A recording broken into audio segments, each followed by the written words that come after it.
The Barak live 24 এই মুহূর্তে আমি সাবির মজুমদার রয়েছি সরাসরি মধুরবন্দ এলাকা থেকে পূর্ব সেনার মধুরবন্দ গাঁয়ে যে মর্মান্তিক ঘটনা সংঘটিত হয়েছে, নৌকাডুবির ঘটনা সংঘটিত হয়েছে, সেই ঘটনার পর্যায়ক্রমে আমরা ইতিমধ্যে ধারাবাহিকভাবে আপনাদের সামনে তুলে ধরেছি এবং এই মুহূর্তে সন্ধ্যা গনিয়ে এসেছে এবং সন্ধ্যা গনিয়ে আসার পূর্ব মুহূর্তে একজনের মৃতদেহ উদ্ধার হয়েছে এখানে এবং এ পর্যন্ত দুইজনের মৃতদেহ উদ্ধার হয়েছে।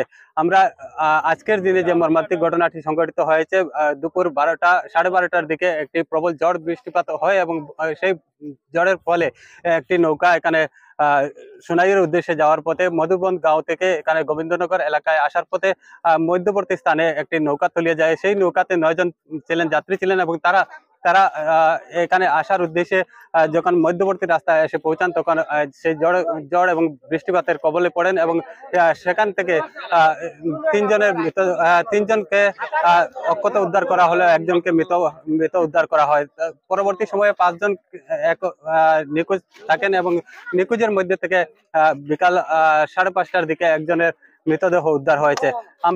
আমরা ইতিমধ্যে লক্ষ্য করেছি যে এসডিআরএফ এবং এনডিআরএফ বাহিনী এখানে তল্লাশি অভিযানে নামে প্রায় 2টার দিকে এবং এসডিআরএফ এবং এনডিআরএফ বাহিনী কিন্তু একজনকেও উদ্ধার করতে সক্ষম হয়নি এবং স্থানীয় যারা মানুষ ছিলেন, স্থানীয় যারা জনতা রয়েছে এখানে ছিলেন, তারা কিন্তু উদ্ধার অভিযানে নেমে জাল ফেলে একজনকে উদ্ধার করতে সক্ষম হয়েছে এবং স্থানীয় মানুষ এখনো প্রয়াস চালাচ্ছেন। এখানে আমরা দেখেছি যে স্থানীয় মানুষ কয়েকটি নৌকা নিয়ে, কমপক্ষে 20 থেকে 25টি নৌকা নিয়ে উদ্ধার কার্য অব্যাহত রেখেছেন। ইতিমধ্যে জেলা প্রশাসনের তরফে এই এলাকা থেকে মানুষ সরে যাওয়ার নির্দেশ এসেছে এবং একটি নৌকা শুধুমাত্র ইমার্জেন্সির জন্য স্থানীয় যে নৌকা রয়েছে সেই স্থানীয় নৌকা এখানে রাখা হয়েছে, যাতে এই এলাকার মানুষের সুবিধার্থে একটি নৌকা মাত্র রাখা হয়েছে, বাকি সব নৌকাকে আপাতত এখান থেকে সরিয়ে দেওয়া হয়েছে। এই মুহূর্তে যারা এলাকাবাসী ছিলেন এখানে সম্পূর্ণ এলাকার মানুষ এখান থেকে সরে যাচ্ছেন এবং আজকের যে রাত্রে কিন্তু এসডিআরএফ এবং এনডিআরএফ বাহিনী এখানে অভিযান চালাবে না এবং সকাল থেকে তারা আবার পুনরায় যে 4 জন এখনো নিখোঁজ রয়েছেন তাদের উদ্ধার কার্যে নেমে পড়বেন। এতটুকুই এ পর্যন্ত। এখানে রয়েছেন রাজীব মজুমদার, ওনার কাছ থেকে আমি জানতে চাইবো আজকের ওনার কাছে কি আপডেট রয়েছে আপনার সর্বশেষ, যদিও অফিসিয়ালি নয়, নন অফিসিয়ালি আমরা যতটুকু যেটা বিষয় অবগত হয়েছি যে এখান থেকে যে বিষয়টা মধুরবন গ্রাম যেটা আমরা উল্লেখ করছিলাম সেটার দূরত্ব বর্তমান সময়ে 2 কিলোমিটারের কাছাকাছি হবে, যেটা সম্পূর্ণ জলের তলায় ডুবে রয়েছে।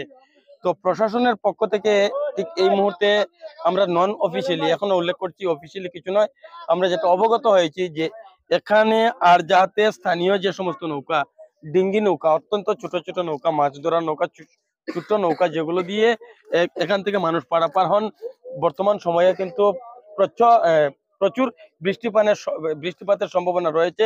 সেই প্রবল সম্ভাবনাময় বৃষ্টিপাতের মধ্যে যাতে আর কোনো দুর্ঘটনা সংঘটিত না হয় সেজন্য এখানে প্রশাসনের পক্ষ থেকে একটি নৌকা ব্যবস্থা করে দেওয়ার ইতিমধ্যে আমরা যতটুকু অবগত হয়েছি করে দেওয়া হয়েছে, কিন্তু আমরা বর্তমানে ঘটনাস্থলে রয়েছি, এখানে কোনো বড় নৌকা দেখতে পাচ্ছি না।